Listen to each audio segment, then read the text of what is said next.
결혼식 날 밤 신우이에게 당한 굴욕을 잊지 못한 신부가 있었습니다. 그녀는 시댁에서 받은 모욕과 경멸을 가슴 깊이 묻어두고 조용히 사라졌죠. 하지만 5년 후 운명의 장난처럼 그녀는 거대 기업의 최연소 임원이 되어 돌아왔고, 바로 그 회사는 신우이가 다니던 직장이었습니다. 아무것도 모른 채 평소처럼 거만하게 출근한 신우이. 회의실 문을 열고 새로운 상사를 마주한 순간 얼굴이 하얗게 질려버렸습니다. 그날의 굴욕을 고스란히 돌려받게 될 줄은 꿈에도 몰랐던 것이죠. 이제 복수의 시간이 시작됩니다. 오늘 사연 시작하겠습니다. 구독과 좋아요는 제게 큰 힘이 됩니다. 어머, 우리 집안에 이런 천한 여자가 들어오다니요? 2020년 10월 30일 결혼식 피로연이 끝난 밤 11시 서울의 한 특급 호텔 신부 대기실에 울려 퍼진 날카로운 목소리였습니다. 하얀 웨딩드레스를 입은 채 거울 앞에 앉아있던 수연은 천천히 고개를 들어 신우이 정희를 바라봤죠. 정희는 80만 원짜리 명품 드레스를 입고 팔짱을 낀 채 수연을 위아래로 훑어보고 있었습니다. 그녀의 시선에는 경멸과 조롱이 가득했어요. 마치 더러운 것을 보는 듯한 표정이었죠. 고아원 출신이라고 들었는데 정말 이었네요. 우리 오빠가 뭐가 부족해서 당신 같은 여자를? 차라리 그냥 혼자 사는 게 나았을 텐데. 수연의 손이 미세하게 떨렸습니다. 드레스 자락을 꽉 쥐었다가 놓았어요. 하지만 그녀는 최대한 침착하게 대답했죠. 정희 씨, 오늘은 제 결혼식이에요. 이런 말씀은 적절하지 않다고 생각해요. 적절하지 않다고요? 하하, 정말 웃기네요. 당신이 우리 집안에 들어오는 것 자체가 적절하지 않은데? 정희는 한 걸음 더 다가왔습니다. 진한 샤넬 향수 냄새가 숨막히게 풍겼어요. 들어보세요. 새언니? 아니, 그냥 수연 씨라고 부를게요. 당신이 우리 가족인 건 절대 인정 안 해요. 특히 제가 다니는 회사나 사회생활에 대해서는 절대 언급하지 마세요. 창피하니까. 제가 글로벌 기업에 다니는 걸 아는 사람들이 당신 같은 사람이 제 올케라는 걸 알면 어떻게 생각하겠어요? 정희는 수연의 어깨에 손을 올렸습니다. 그리고 귓속말하듯 낮은 목소리로 말했죠. 고아원에서 잘한 걸 숨기고 싶어서 우리 오빠한테 접근한 거 다 알아요. 오빠가 순진해서 속아 넘어간 거지. 다른 남자였으면 쳐다보지도 않았을 거예요. 그때 문이 열렸습니다. 신랑 준호가 들어왔죠. 정희는 순식간에 표정을 바꿨습니다. 방금 전의 독사 같은 표정은 온데간데 없고 천진난만한 여동생의 얼굴로 변했어요. 오빠? 새언니랑 인사하고 있었어요. 정말 예쁘시네요. 드레스가 너무 잘 어울려요. 준호는 미소를 지으며 수연의 어깨를 감쌌습니다. 따뜻한 손길이었지만 수연에게는 아무런 위안이 되지 못했죠. 정희야, 이제 수연이도 가족이야. 앞으로 잘 지내. 물론이죠, 오빠. 제가 얼마나 가족을 아끼는데요. 정희가 윙크를 하며 나갔습니다. 문이 닫히자 준호가 수연을 안아주었어요. 피곤하지? 오늘 하루 종일 서 있느라 힘들었을 텐데. 괜찮아요. 수연은 억지로 미소를 지었습니다. 준호에게 정희가 한 말을 전하고 싶었지만 결혼식 날 시작부터 불화를 만들고 싶지 않았어요. 그날 밤 호텔 신혼 스위트룸에서 수연은 화장실에 들어가 조용히 눈물을 흘렸습니다.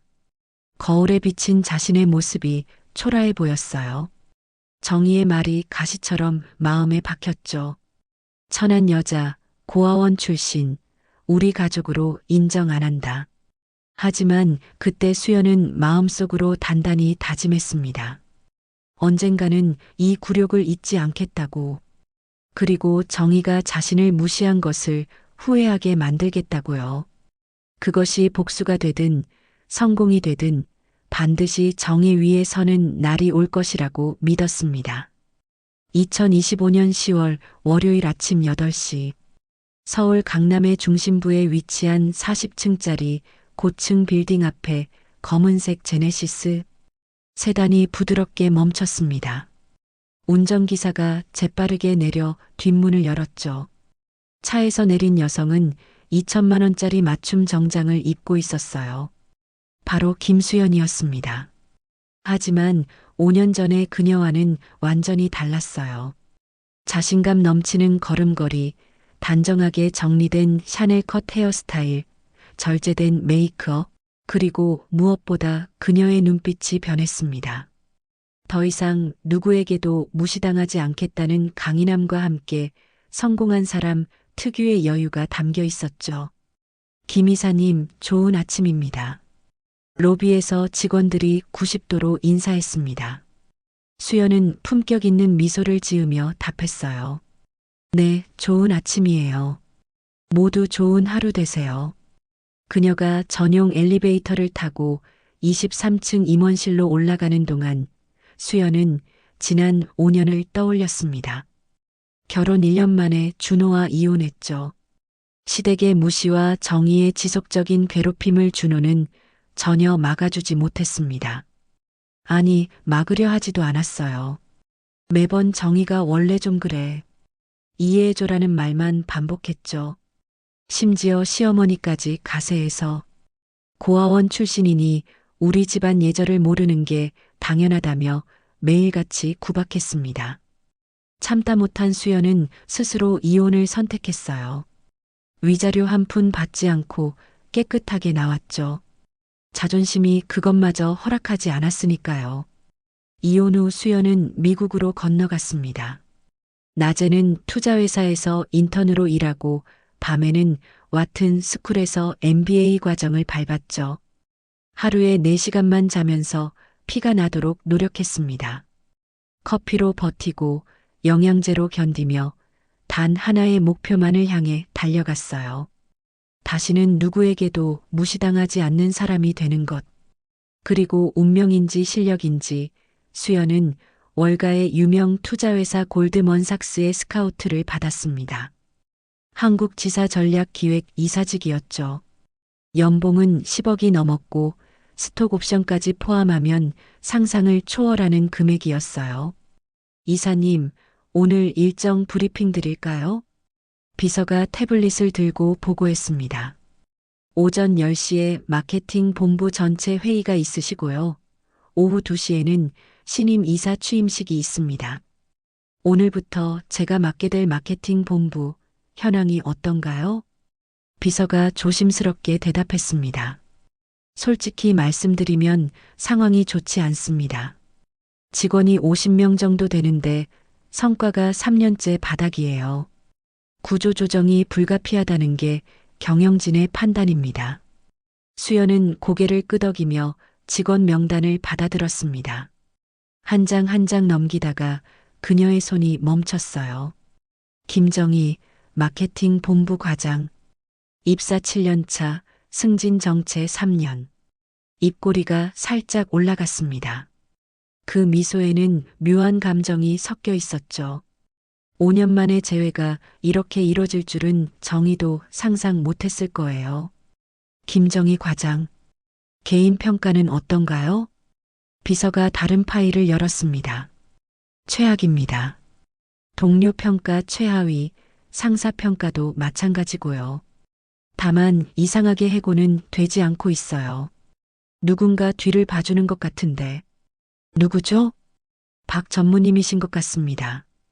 김정희 과장 아버지가 김 회장이시거든요. 재계에서 꽤 영향력 있는 분이라.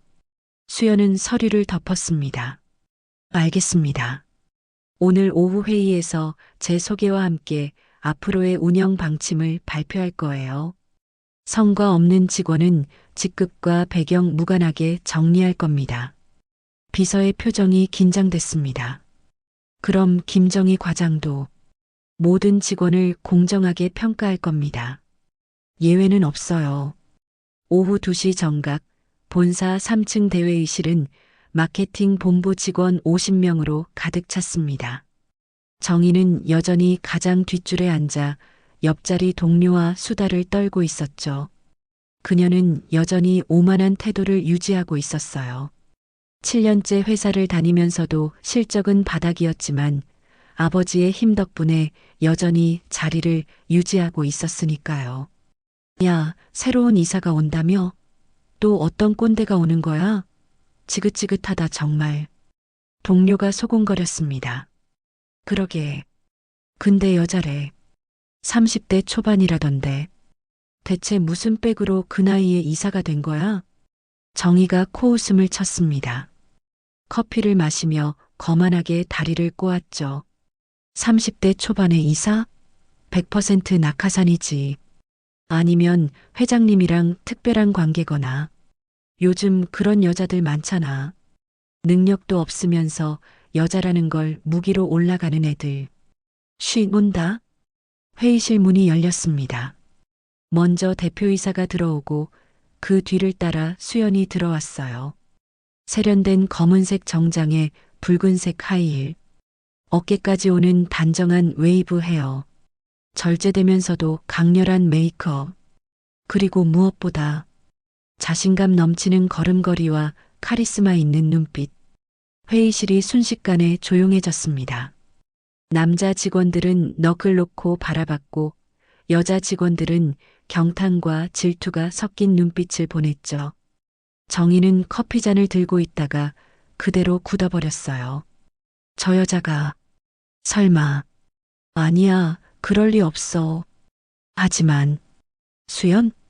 수연은 단상에 올라 마이크를 잡았습니다.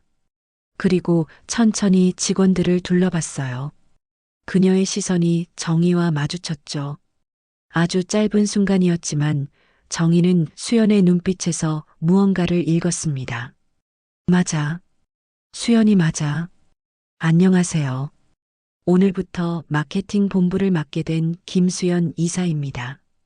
정희의 손에서 커피잔이 미끄러졌습니다. 쨍그랑. 뜨거운 커피가 바닥에 쏟아지면서 큰 소리가 났어요. 모든 시선이 정희에게 쏠렸죠. 죄송합니다. 정희가 황급히 일어나 휴지를 찾았습니다. 얼굴이 새빨갛게 달아올랐고 손은 심하게 떨렸어요. 수연은 담담하게 말했습니다. 목소리에는 어떤 감정도 드러나지 않았죠. 괜찮습니다. 청소 직원분께 부탁드리고 김정희 과장님은 회의 끝나고 제 사무실로 와주세요.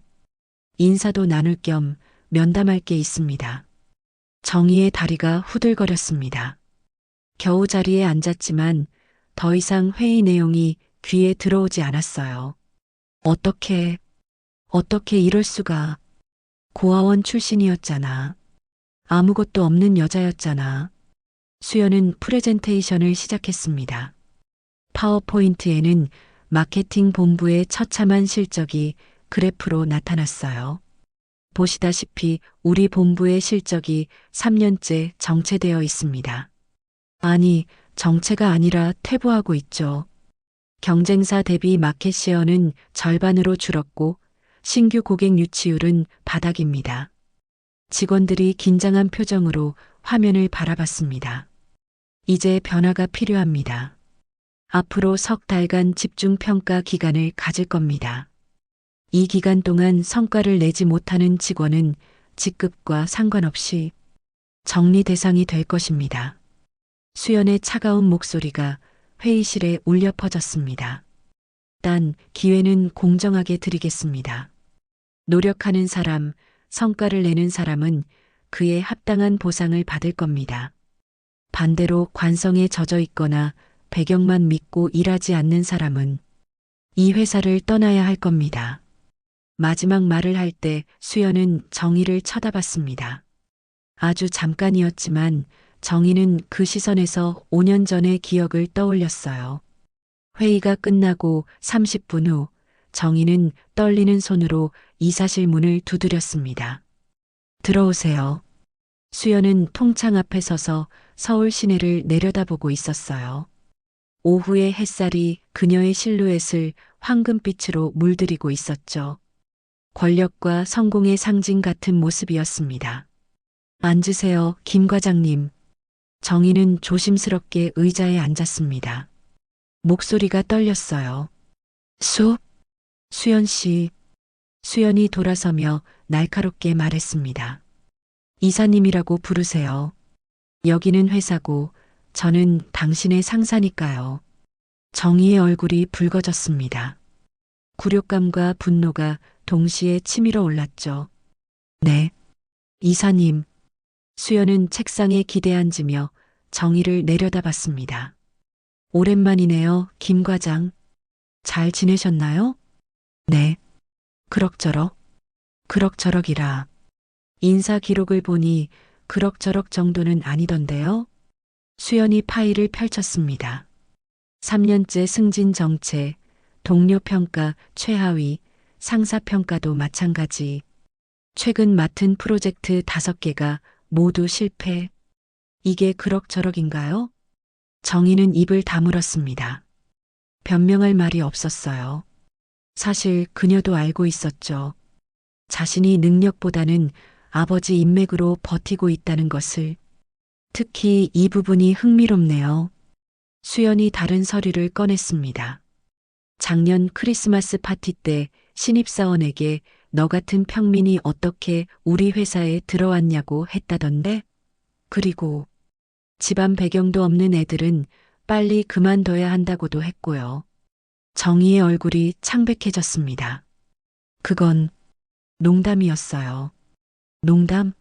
그 신입사원은 다음날 사표를 냈더군요. 우울증 진단까지 받았다고 하고. 수연이 일어섰습니다. 정희 앞으로 다가가며 말했죠. 김 과장, 기억하세요? 5년 전 제 결혼식 날 밤.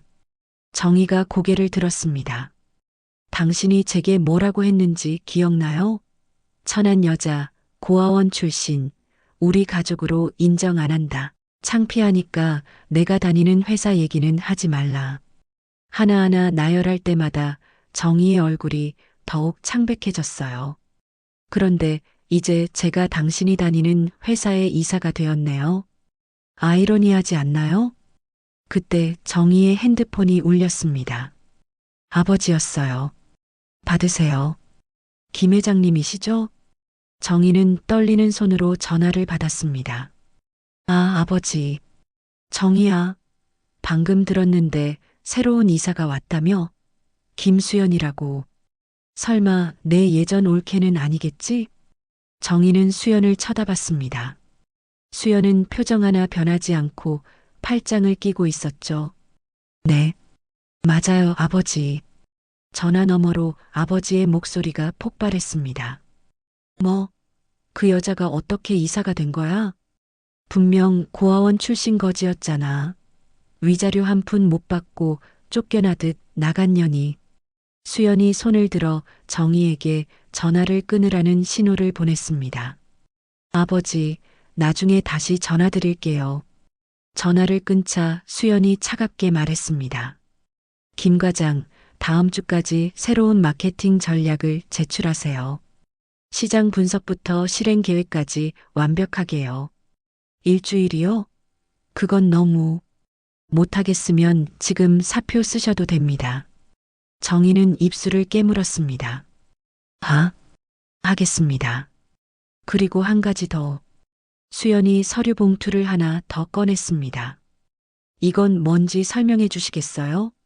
봉투 안에는 정희가 관련된 여러 의심스러운 거래 내역들이 있었습니다. 그날 저녁 7시 정희는 부모님이 사는 성북동 저택으로 달려갔습니다. 거대한 철문을 지나 현관에 들어서자마자 정희는 울음을 터뜨렸어요. 아버지, 엄마, 수연이가 절 죽이려고 해요. 응접실에서 김 회장이 벌떡 일어났습니다. 그의 얼굴은 분노로 붉게 달아 있었죠. 그 여자가 감히 내가 누군지 알고 그러는 거야? 내가 이 업계에서 30년을 일했는데. 어머니도 옆에서 거들었습니다. 진주 목걸이를 만지작거리며 경멸스러운 표정을 지었죠. 정말 뻔뻔한 여자네. 준호랑 이혼하고 어떻게 살았는지 모르겠지만 이사가 되어 돌아오다니. 분명 더러운 방법을 썼을 거야. 바로 그때 준호가 거실로 들어왔습니다. 재혼한 아내 민서와 함께였죠. 민서는 대기업 집안 딸로 시댁이 원하는 적절한 며느리였습니다. 무슨 일이세요? 정희가 우는 소리가 복도까지 들리던데 정희가 오빠에게 달려가 매달렸습니다. 오빠, 수연이가 우리 회사 이사가 되어서 날 괴롭히고 있어. 일부러 복수하려고 온 게 분명해. 준호의 표정이 복잡하게 변했습니다. 수연이라는 이름을 듣자 과거의 기억이 떠올랐죠. 수연이가 이사가 됐다고? 그것도 우리 부서 담당이야. 나한테 일주일 안에 불가능한 과제를 내고 못하면 잘린대. 김 회장이 휴대폰을 꺼냈습니다. 내가 직접 그 회사 회장한테 전화해서 당장 그 여자를 자르라고 하겠다. 하지만 준호가 아버지의 손을 잡았어요. 아버지, 그러지 마세요. 뭐, 내 동생이 위기인데 가만히 있으란 말이냐? 준호는 깊은 한숨을 쉬었습니다. 그리고 가족들을 둘러보며 말했죠. 정희가 수연이한테 어떻게 했는지 다들 아시잖아요. 결혼식 날부터 시작해서 1년 내내. 민서가 의아한 표정으로 물었습니다. 무슨 일이 있었어요? 어머니가 손사래를 쳤습니다. 별일 아니야. 그냥 정희가 좀 장난을 친 것뿐이지. 장난이요? 준호의 목소리가 높아졌습니다. 결혼식 날 수연이를 천한 여자라고 모욕하고 고아원 출신이라고 비웃고 가족 모임 때마다 없는 사람 취급한 게 장난이에요? 정희가 소리쳤습니다. 그래도 그 여자가 우리한테 복수하는 건 너무한 거 아니야? 복수가 아닐 수도 있어. 어쩌면 정희 너한테 기회를 주는 걸 수도 있고. 무슨 소리야? 준호는 정희에게 다가가 어깨를 잡았습니다. 정희야, 솔직히 너도 알잖아. 내가 회사에서 제대로 일하지 않았다는 거. 아버지 빽만 믿고 있었다는 거. 정희는 오빠의 손을 뿌리쳤습니다. 오빠가 왜 그 여자 편을 들어? 설마 아직도. 그런 게 아니야. 그냥 우리가 뿌린 대로 거두는 거라고 생각해. 그때 정희의 핸드폰에 메시지가 왔습니다. 수연이었어요. 과제 관련 참고 자료 보내드립니다. 시장 분석 방법론, 경쟁사 벤치마킹 사례, 프레젠테이션 템플릿까지 첨부했습니다. 성실하게 준비하시면 충분히 하실 수 있을 거예요. 마이너스 김수연 이사. 정희는 첨부된 파일을 열어봤습니다. 예상과 달리 상세한 가이드라인과 참고 자료들이 가득했어요. 누가 봐도 정희를 돕기 위한 자료였죠. 이게 뭐지? 어머니가 핸드폰을 뺏어봤습니다. 분명 함정이야. 일부러 친절한 척하면서 나중에 더 크게 망신 주려는 거지. 하지만 준호는 고개를 저었어요. 아니에요. 수연인 원래 이래요. 차갑지만 공정하고 엄격하지만 기회는 주죠. 김 회장이 소파에 털썩 앉았습니다. 그래도 내 딸을 이렇게 만들 순 없어. 내일 당장 박 전무한테 연락해서. 박 전무님은 다음 달 정년퇴직이세요. 가족들이 모두 준호를 쳐다봤습니다. 어떻게 알아? 제 대학 선배예요. 오늘 연락이 왔어요. 그리고 수연이가 이사가 된 회사가 골드먼삭스 한국 지사라고 하더군요. 김 회장의 얼굴이 하얗게 질렸습니다. 골드먼삭스? 그 세계 최고 투자회사? 네. 수연이가 능력으로 그 자리에 올랐다는 거예요. 더 이상 우리가 무시할 수 있는 사람이 아니라는 거죠. 일주일 후 월요일 아침 정희는 완성된 과제를 들고 이사실을 찾았습니다. 그녀는 일주일 내내 하루에 3시간만 자며 과제를 준비했어요. 수연이 보내준 자료를 바탕으로 처음으로 진심을 다해 일했죠. 들어오세요. 정희는 긴장한 표정으로 들어갔습니다. 수연은 이미 책상에 앉아 다른 서류를 검토하고 있었어요. 과제 준비하셨나요? 정희는 떨리는 손으로 보고서를 내밀었습니다. 네. 최선을 다했어요. 수연이 보고서를 펼쳐봤습니다.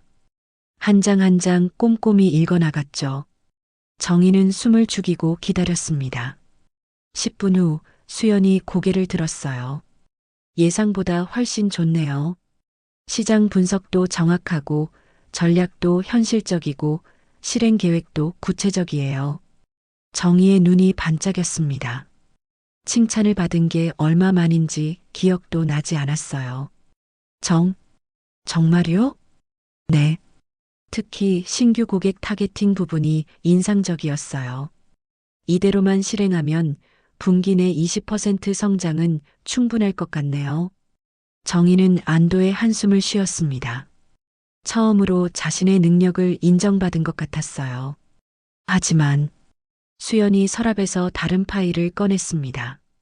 빨간색 파일이었죠. 이것부터 설명해 주셔야겠네요.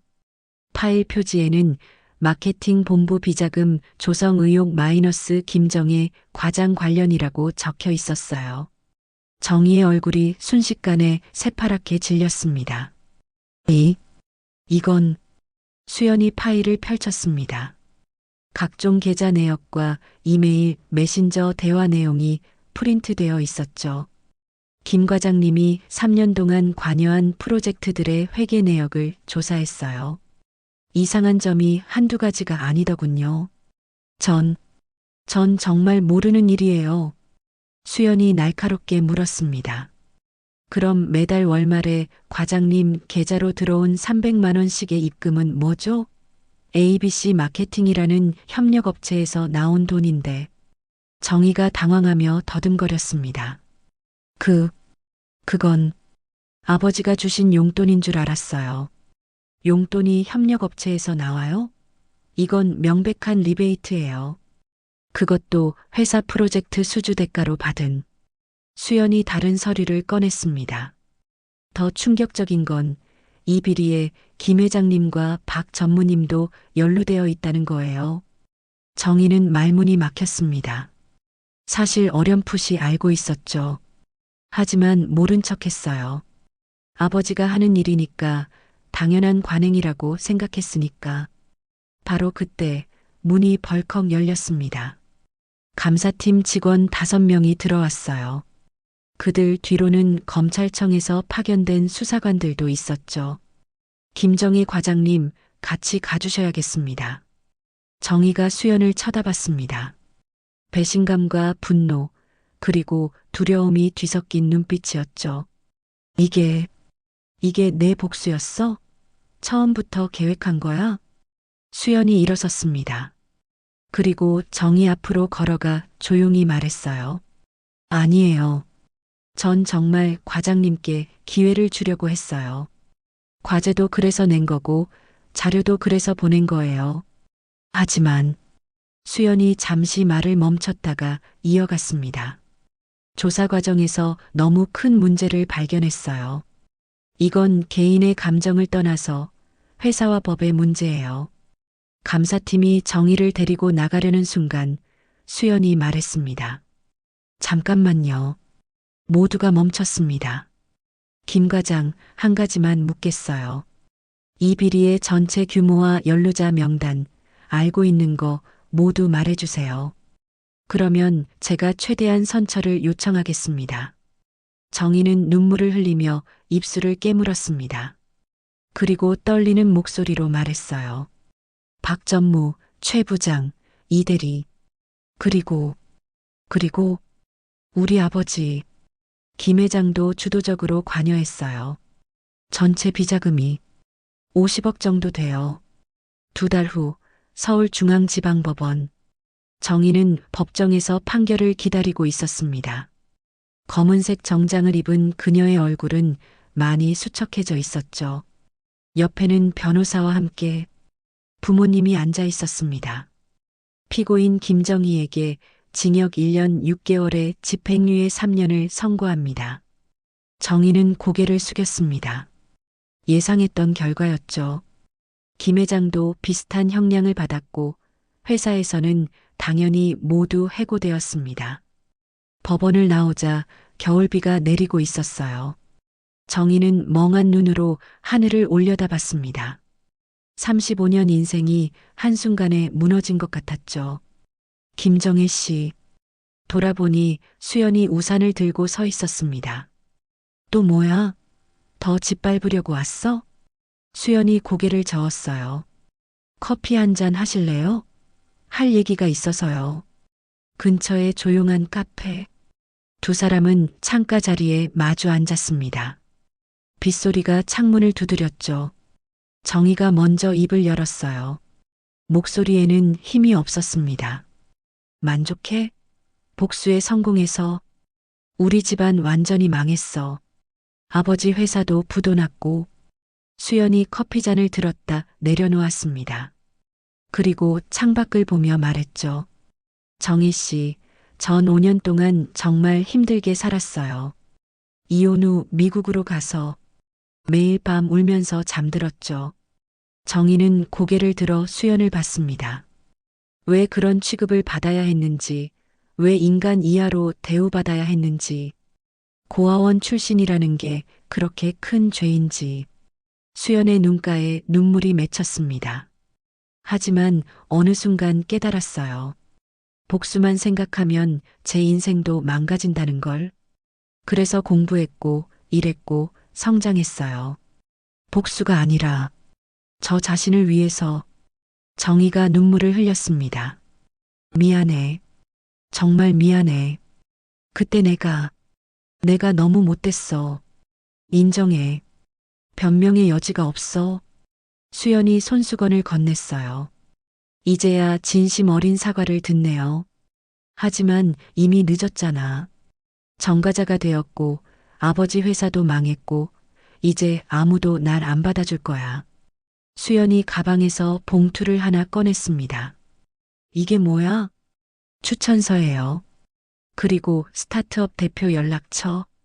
정희가 놀란 눈으로 수연을 봤습니다. 왜 이런 걸 주는 거야? 수연이 미소를 지었습니다. 따뜻한 미소였어요. 정희 씨, 과제는 정말 잘했어요. 처음으로 진심을 다해 일한 거 보였고요. 능력은 있어요. 다만 환경이 잘못됐을 뿐이죠. 하지만 난 너한테 그렇게 못되게 굴었는데. 그래서 더 도와주고 싶어요. 증명해 보이고 싶거든요.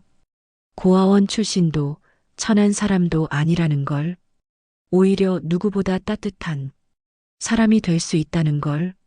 정희는 추천서를 들고 흐느꼈습니다. 고마워. 정말 고마워. 어떻게 이럴 수 있어? 수연이 일어섰습니다. 새로 시작하세요. 전 그랬으니까요. 그리고 수연이 정희를 내려다봤습니다. 진짜 실력으로 정정당당하게 성공하세요. 그게 진짜 자부심이 뭔지 알게 될 거예요. 카페를 나가려는 수연을 정희가 불렀어요. 수연아. 수연이 돌아봤습니다.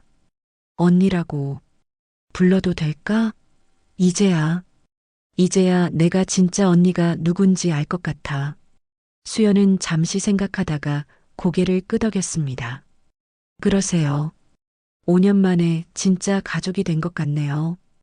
1년 후 봄, 서울 강남의 한 스타트업 사무실, 넥스트 마케팅이라는 간판이 걸려 있었습니다. 정희는 대표실에서 투자자들과 미팅을 하고 있었어요. 1년 전과는 완전히 다른 모습이었죠. 자신감 있는 표정, 프로페셔널한 태도, 그리고 무엇보다 진정성이 느껴졌습니다. 김 대표님의 마케팅 전략 정말 인상적입니다. 투자하겠습니다. 감사합니다. 실망시키지 않겠습니다. 미팅이 끝나고 정희는 창밖을 바라봤습니다. 1년 전 수연이 준 추천서로 들어간 스타트업에서 그녀는 처음으로 진짜 실력을 발휘했어요.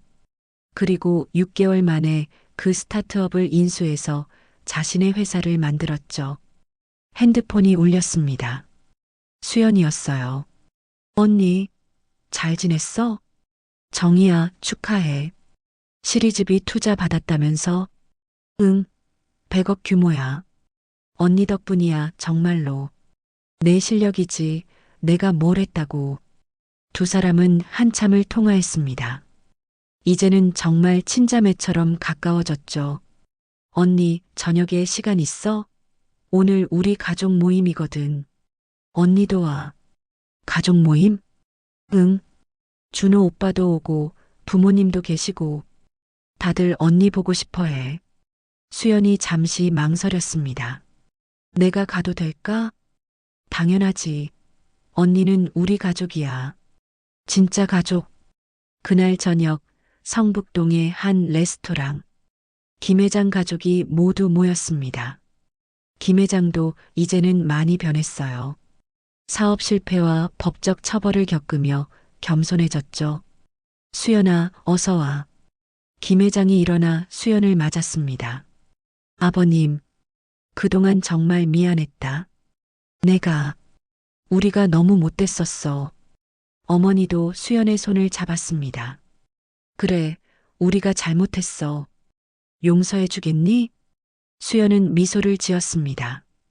이미 다 용서했어요. 과거는 과거니까요.